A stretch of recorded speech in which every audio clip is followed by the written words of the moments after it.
Kisah akan berfokus pada seorang bapak-bapak bernama Daesu. Ini orangnya, di mana dia dituduh telah memukul sepasang kekasih akibat terpengaruh oleh minuman keras.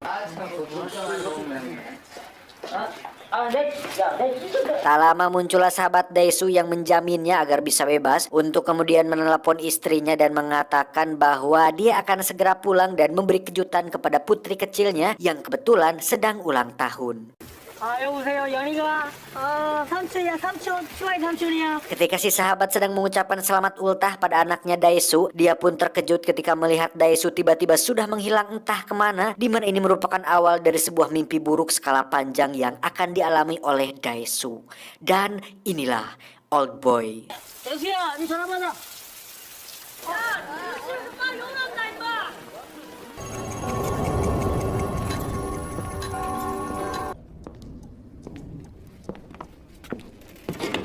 Entah siapa yang telah menculik Daesu pada malam itu, tapi sekarang Daesu terkurung dalam sebuah kamar dengan fasilitas lengkap yang tidak jauh beda dengan kamar hotel langganan Sidon, di mana selama 2 bulan berada di sana, Daesu masih belum mengetahui siapa dan kenapa ada orang yang melakukan ini kepadanya. Satu hal yang menarik yaitu setiap ada terdengar suara musik muncullah semacam gas yang membuatnya pingsan, di mana saat Daesu tak sadarkan diri ada orang-orang yang selalu mencukur rambut dan memeriksa kesehatan Daesu, seolah si pelaku ingin agar Daesu tetap hidup dan menjalani penderitaannya selama di dalam kamar ini. Tanpa bisa Facebookan atau main TikTok, Daesu pun hanya bisa menikmati satu-satunya hiburan di tempat ini, yaitu sebuah televisi di mana suatu hari Daesu melihat berita tentang kematian istrinya sendiri, yang berita tersebut seolah membuat Daesu lah pembunuh dari kematian istrinya sendiri. 1년 전 사라진 남편 오대수 씨를 살해된 김자연 씨는 목에 깊은 현장에서 발견된 범인의 피는 오 씨와 같은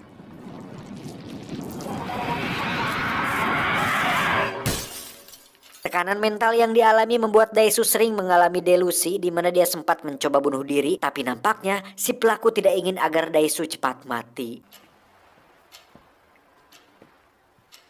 Untuk mencurahkan hasrat pengenceritannya, Daesu pun menunggu acara musik yang ada penyanyi wanitanya, di mana hal itu cukup sukses untuk membuat si Joninya tertidur, dan itu sudah terbukti oleh semua pria yang ada di dunia ini, termasuk saya. Aduh.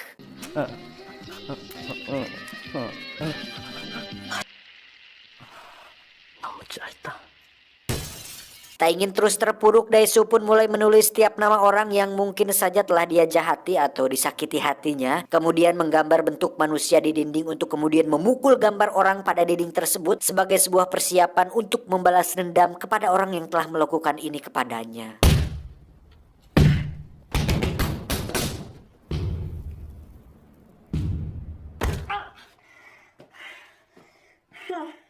Dengan sebuah kawat dan tinta, Daesu pun mulai menato tangannya satu garis untuk setiap tahun sebagai pengingat seberapa lama dia berada dalam mimpi buruk ini. Dengan menonton acara tinju, Daesu pun mulai mempelajari cara berkelahi secara otodidak atau semacam shadow boxing, di mana hal itu dia lakukan agar mental dan fisiknya tetap stabil sehingga saat nanti dirinya keluar, dia sudah siap untuk membalas dendam kepada pelaku yang telah melakukan ini kepadanya. 나간다. 한 달만 있으면 나간다. 15 tahun kemudian, Daesu terlihat keluar dari dalam sebuah koper di mana si pelaku akhirnya membebaskan dia, dan entah apa maksudnya, tetapi Daesu terlihat senang karena akhirnya bisa bebas dari kamar yang selama 15 tahun ini mengurungnya.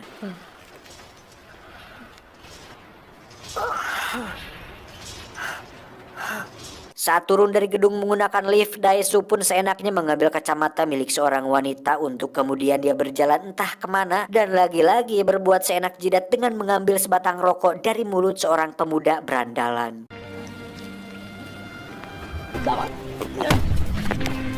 Saat akan dikeroyok, Daesu pun berpikir tentang kemampuan shadow boxing atau tinju yang dilatihnya selama 15 tahun, di mana latihan tersebut terbukti bisa diterapkan di dunia nyata yang membuatnya mampu mengalahkan beberapa orang dengan cukup mudah dan cepat. Saat sedang memandangi akuarium, muncullah seorang gelandangan yang memberikannya sebuah ponsel dan dompet berisi uang, yang mana itu sudah pasti adalah pemberian dari pelaku yang telah mengurungnya selama ini. Daesu pun pergi makan ke sebuah restoran sushi di mana dia bertemu dengan seorang pelayan cantik dan muda bernama Mido. Ini rarainya. Yang mana si Mido ini atau si pelayan ini ternyata cukup tertarik saat melihat Daesu memakan gurita hidup-hidup, sehingga saat tangan Mido menyentuh tangannya, Daesu pun seketika dibuat tak sadarkan diri. Entah apa yang menarik dari si Daesu bapak-bapak ini, tetapi Mido dengan baik hati membawa dia ke tempat tinggalnya, yang mana saat Mido sedang akan modal, Daesu tiba-tiba masuk dan memaksa Mido melakukan hahaha, tetapi hal itu gagal karena Mido memukul kepalanya. 죽을 잘해줬다. Saat Daesu akan pergi, Mido pun mencegah hal itu, di mana Mido ternyata tipikal orang yang poksang atau to the point, bahwa jika Daesu ingin melakukan hahaha, tunggulah waktu yang tepat dan jangan garang gusuh untuk melakukannya. Faktanya, Mido ternyata hidup sebatang kara dan tak punya siapa-siapa, sehingga ketika mengetahui bahwa Daesu juga hidup sendiri, dia pun merasa bahwa Daesu bisa jadi teman sekaligus orang yang mungkin bisa menemani hari-hari kesepiannya. Suatu hari Daesu pun meminta tolong kepada Mido untuk menyamar sebagai reporter dan memintanya mencari informasi tentang keberadaan anaknya Daesu ini. Mido pun mendapat sebuah alamat yang berlokasi di Swedia, yang mana sepertinya anak Daesu telah diadopsi oleh seseorang dan dibawa ke luar negeri untuk tinggal di sana. Namun saat akan pergi menemui anaknya, Daesu pun teringat tujuan pertama dirinya bebas, yaitu untuk membunuh si pelaku terlebih dahulu. 전화 걸어볼래요? 해봐.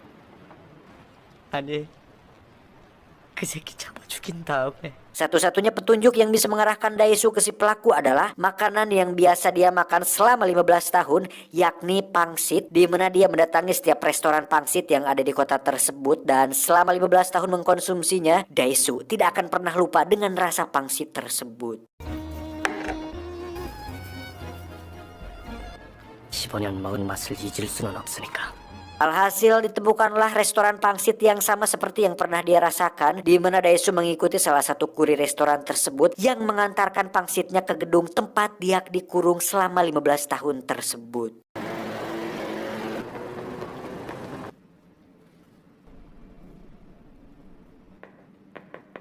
Dan orang yang sedang santai ini adalah pemilik gedung tempat Daesu dikurung dulu. Kita sebut saja si pemilik kurungan, di mana dia langsung diikat oleh Daesu, kemudian dicabut giginya untuk menginterogasi tentang siapakah orang yang telah mengurungnya selama 15 tahun ini. 한 개씩 뽑힐 때마다 1년씩 남는 거야.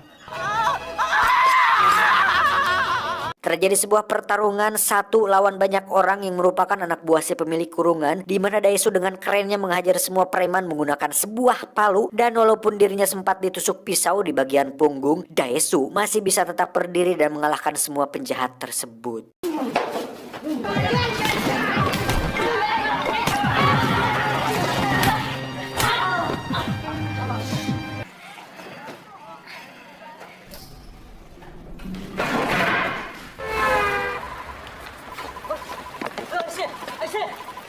Saat tersadar, Daesu pun sudah diobati oleh Mido, di mana dia langsung pergi untuk menemui sahabat lamanya, yang mana dengan akun Gmail, entah akun Gmail atau entah akun apa ini. Dengan akun milik Mido, Daesu pun menyuruh temannya untuk melacak seseorang yang mencurigakan yang sering chattingan dengannya, di mana orang tersebut dicurigai sebagai pelaku yang telah mengurung Daesu selama ini. Tak buang waktu, Daesu pun langsung mengikat Mido untuk menginterogasi siapa orang yang sering chattingan dengannya, dan tak lama sahabatnya pun memanggil atau menghubungi lewat telepon untuk memberitahukan bahwa dia berhasil melacak ID orang tersebut yang ternyata berasal dari gedung yang bersebelahan dengan tempat tinggal Mido. Dengan cepat Daesu pun pergi ke gedung sebelah, dan akhirnya kita akan melihat bebenguk dari pelaku yang telah melakukan ini kepada Daesu. Pria ini bernama Wujin. Ini bebenguknya. 에버그린. 그 다음에 왜냐? 문제 풀면 언제든지 찾아와요. Bukannya memberi jawaban kenapa Daesu dikurung, Wujin malah menyuruh Daesu untuk mencari jawabannya sendiri, yang mana sepertinya Wujin ini memiliki dendam kesumat kepada Daesu yang entah apa itu. Tapi yang menarik adalah Wujin mengancam akan membunuh Mido jika Daesu tidak menemukan jawaban tersebut dalam 15 hari, yang mana saat Daesu sudah mengetahui apa dosanya di masa lalu, Daesu tak perlu repot-repot untuk membunuh Wujin karena Wujin akan membunuh dirinya sendiri setelah Daesu sadar apa kesalahannya. 힘내세요. 성공만 하면 미도 말고 내가 죽어줄 테니까. 역시 당신은 내가 발명한 괴물이야. Perlu diketahui bahwa Wujin telah mengoperasi jantungnya dan menanamkan sebuah alat bantu di mana dia dengan sengaja memasang remote control yang dapat dimatikan secara manual. Dan jika dilihat dari niatnya membalas dendam, Wujin nampaknya sangat amat benci dengan Daesu, seolah si Daesu ini memiliki dosa yang sangat besar kepada dirinya. 상처받은 자한테 복수심만큼 잘 되는 처방도 없어요. 다시 말해서 복수심은 건강에 좋다. Saat Wujin dan ajudannya pergi, terdengar sorakan Mido di mana saat Daesu kembali ke kamarnya, di situ sudah ada si pemilik kurungan bersama anak buahnya yang sedang mengikat Mido yang setengah telanjang. Gitulah.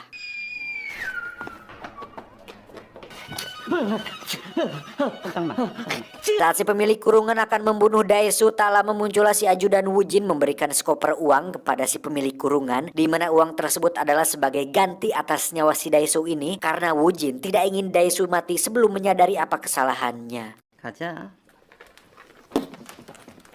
Setelah melepaskan Mido dari ikatannya, mereka berdua pun pergi dari tempat tersebut dan memutuskan untuk menginap di hotel. Dan bersama dengan itu, kita akan melihat Wujin sedang akan dioperasi untuk mengeluarkan alat bantu yang ada di jantungnya, di mana hal itu dia lakukan karena Daesu sudah mengetahui apa kelemahan Wujin dan dia tak ingin mati sebelum Daesu benar-benar menyadari dosa besarnya. 이거 끝나는 대로 출발하죠. Kembali ke Daesu dan Mido yang sudah tiba di hotel, di mana mereka berdua akhirnya melakukan pengenceritan. Dan untuk Mido, ini adalah pertama kalinya dia melakukan hal itu dengan seorang pria, yang berarti Daesu merupakan pria yang beruntung mendapatkan kesulitan dan penembusannya.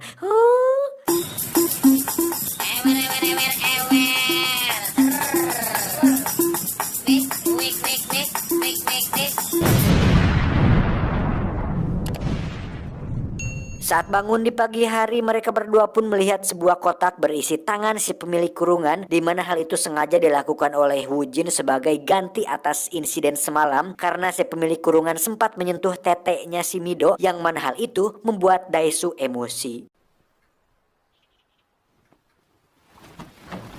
Sekilas Wujin ini nampak peduli dengan Daesu, namun jangan salah, semua hal ini dilakukan Wujin agar Daesu bisa tetap fokus untuk mencari jawaban atas dosanya. Sadar bahwa Wujin menaruh alat pelacak, mereka berdua pun pergi ke sebuah konter HP untuk melepaskan alat pelacak tersebut yang ternyata selama ini disembunyikan di dalam sepatunya.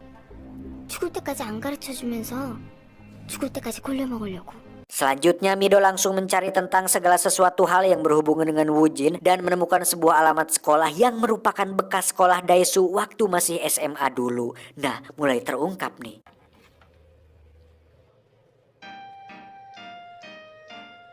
Dengan cepat Daesu pun pergi ke sekolah tersebut dan meminta izin untuk melihat buku tahunan, di mana akhirnya ditemukan nama Wujin dan fotonya pada buku tersebut, yang ternyata Wujin adalah adik kelas dari si Daesu ini. 주환이는? Setelah menelepon sahabat sekolahnya dulu, akhirnya diketahui bahwa Wujin ini memiliki seorang kakak perempuan yang meninggal akibat bunuh diri. Dan dari gosip yang tersebar, kakak perempuan Wujin ini dikabarkan adalah seorang wanita nakal yang sering berhubungan badan dengan beberapa murid di sekolah. Sehingga saat kakak perempuan Wujin ini hamil, dia pun malu dan memutuskan untuk bunuh diri dengan terjun dari atas bendungan. Namun keterangan tersebut masih belum menjelaskan tentang apa hubungan Daesu dengan kematian kakak perempuannya Wujin ini. Dan tanpa Daesu sadari, pembicaraan itu sudah disadap oleh Wujin yang sedang berada di sebelah sahabatnya, yang mana ketika si sahabat membicarakan kejelekan kakak perempuannya, Wujin pun hilang kendali dan membunuh si sahabat tepat saat telepon masih terhubung. 벌레가 아니었어요.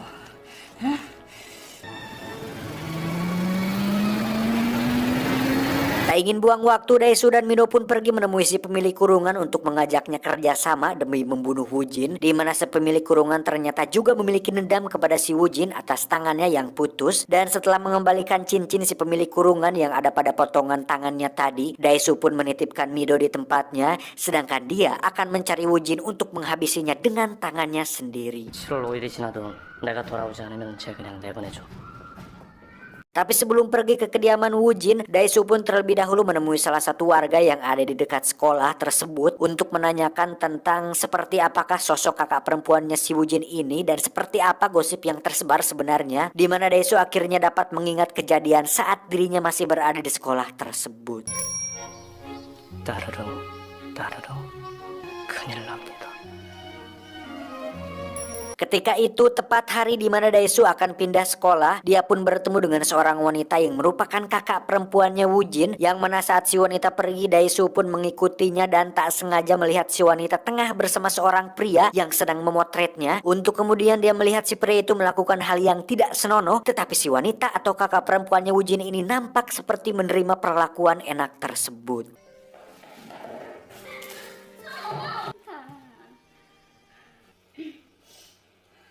Dan Anda akan terkejut ketika mengetahui bahwa pria ini adalah si Wujin alias adik dari wanita tersebut atau adiknya sendiri, sehingga bisa disimpulkan bahwa mereka berdua telah melakukan hubungan yang sangat amat dilaknat. ODGJ nggak tuh?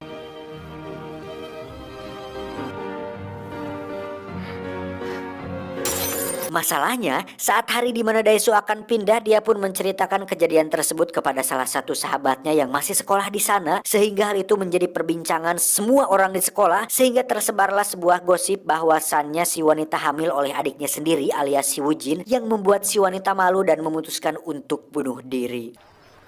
네 얘기하면 죽는데. Dan sampai sini bisa disimpulkan bahwa Daesu ini ternyata tidak salah-salah amat, dan justru Wujinlah yang salah. Kenapa kakak sendiri diembat? Namun memang ada sebuah peribahasa mengatakan bahwa mulutmu adalah harimaumu, sehingga saat Daesu membicarakan aib tersebut, maka hal itu menjadi sebuah gosip, dan kalau sudah tersebar luas ke setiap congor, maka berita dari congor ke congor tentu akan menjadi dilebih-lebihkan, sehingga saat ada gosip yang mengatakan bahwa si wanita hamil, dia pun depresi kemudian nekat bunuh diri. ODGJ gak tuh? Kenapa ODGJ? Kan gak boleh ngomong gila, gila. Nanti disomasi saya. Jadi diganti saja ODGJ. Dan sebagai adik laknat, Wujin pun merasa tidak terima dan memutuskan untuk membalas dendam kepada dalang dari gosip itu sendiri, yaitu Daesu. Seperti itulah kira-kira kesalahan si Daesu ini. Salah dan enggaknya kembali lagi kepada Anda. Lanjut. 모래알이든 바위덩어리든. Setelah mengingat insiden itu dan menyadari semua kesalahannya yang tidak salah-salah amat, Daesu pun kembali ke gedung si pemilik kurungan untuk menemui Mido dan pamitan kepadanya, yang mana Daesu berpikir bahwa mungkin inilah terakhir kali mereka bertemu, karena Daesu tidak janji akan pulang dengan selamat setelah menghabisi Wujin dan semua anak buahnya. 이제 복수심이 아예 내 성격이 돼버렸어. Dan jika dilihat dari tangisan dan kekhawatirannya, Mido nampaknya sangat amat mencintai Daesu walaupun umur mereka yang notabene usianya jauh lebih tua daripada Mido. Dan walaupun baru kenal, Mido jelas tak ingin kehilangan sosok pria yang sudah dicintainya tersebut. Waduh, pengen dong dicintai, anjing. 내가 뭐라고 기도했으면 좋겠어요. Tak ingin membuang waktu lagi, Daesu pun langsung pergi ke gedung tempat Wujin tinggal, di mana Daesu langsung disambut oleh Wujin yang satu lift bersamanya. Dan ketika masuk ke ruangannya, Daesu pun langsung melumpuhkan dua orang anak buah si Wujin. 물어.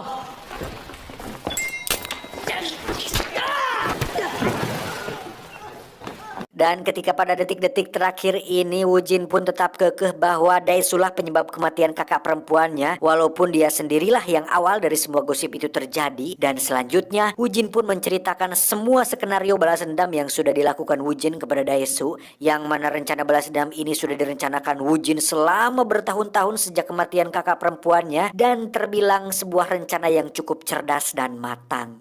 난 그 소문에 점점 빠져들기 시작하더니 그냥요 하던 얘기나 마저 하죠. Dimulai dari menculik Daesu dan mengurungnya selama 15 tahun, kemudian dibebaskan pada hari dan tanggal yang bertepatan dengan kelahiran kakak perempuannya tersebut. Namun yang menarik adalah pertemuan antara Daesu dan Mido ternyata juga merupakan bagian dari rencana balas dendam Woojin, yang mana mereka berdua telah dihipnotis oleh seorang ahli hipnotis yang sangat jago katanya, sehingga tanpa sadar mereka telah disugesti untuk saling memiliki ketertarikan dan saling jatuh cinta satu sama lain. ODGJ nggak tuh? 당신 둘 다한테 암시를 걸었다니까? 첫 번째 암시는 물론 강금방에서 나오자마자가 아니라 왜 풀어줬을까란 말이야. Dan plot twist dari semua balas dendam ini akan sangat amat mengejutkan dan mengerewaskan, di mana saat Woojin menyuruh Daesu untuk membuka sebuah kotak. Di situ terdapat foto dirinya bersama istri dan putri kecilnya, dan alangkah terkejutnya Daesu, saya, Anda, dan kita semua yang menonton ketika mengetahui bahwa ternyata Mido adalah anak kandung dari si Daesu itu sendiri. ODGJ, ODGJ.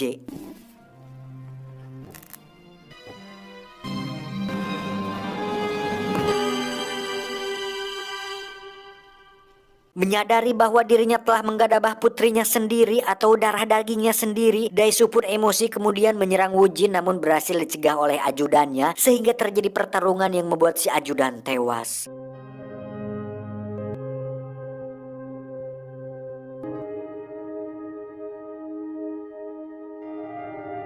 Saat akan membunuh Woojin, Daesu pun seketika terhenti ketika Woojin mengancam akan memberitahu Mido semuanya, di mana Woojin diam-diam telah menjebak Daesu, yang mana saat ini Mido tengah duduk bersama si pemilik kurungan dengan sebuah kotak berisi foto keluarga yang sama seperti yang dilihat oleh Daesu barusan. 그러니까 그 사람이 날 미워할 거라고 생각한 거죠? 믿어는 모르지. 그 강금방 있죠? 이사 가야 된다고 그래서 그 건물 주고 산 거란 말이야. Tak ingin Mido mengetahui kebenarannya, Daesu pun sekuat tenaga mencoba memberitahu Mido untuk jangan pernah membuka kotak tersebut, karena jika Mido tahu bahwa Daesu adalah ayahnya sendiri, bisa jadi Mido akan sangat amat shock, depresi, dan yang lebih buruk lagi yaitu bunuh diri. 안 돼! 미도야, 안 돼, 안 돼, 안 돼, 안 돼! 절대 열지 마! 절대 열지 마! 지금 빨리 와주면 안 돼요? Maka dari itu Daesu pun memohon kepada Woojin agar jangan sampai Mido tahu kebenarannya, di mana Daesu rela menjadi anjingnya Woojin untuk kemudian dia menjilati sepatu Woojin, sehingga hal itu membuat Woojin sangat amat puas. 걔가 무슨 죄가 있냐? 그러니까 시키는 대로 할게.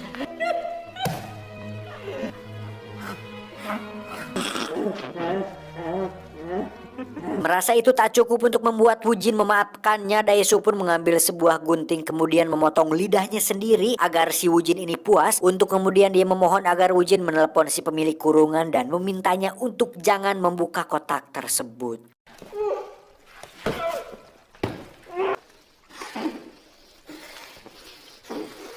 Dan setelah Woojin merasa sudah mendapatkan balas dendamnya, dia pun mengabulkan permintaan Daesu. Tetapi saat dirinya akan pergi, terdengar suara rekaman saat Mido dan Daesu sedang melakukan hahaha, berharap Daesu akan selalu ingat bahwa dirinya telah merusak masa depan anaknya sendiri. Dan itu lebih menyakitkan dari sekedar sakit gigi geraham.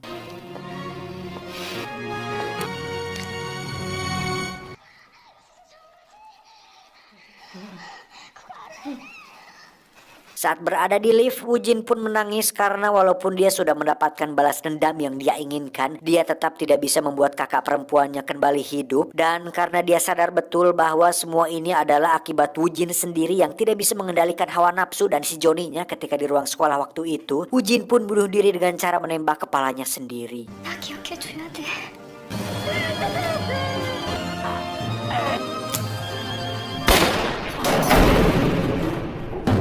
Entah apa yang dilakukannya setelah kejadian itu, tapi Daesu tiba-tiba terbangun di atas hamparan salju yang dingin, dan tak lama muncullah Mido yang masih belum menyadari bahwa Daesu adalah ayah kandungnya, dan Daesu memilih untuk menyembunyikan hal itu selamanya, dan entah apa yang akan terjadi selanjutnya.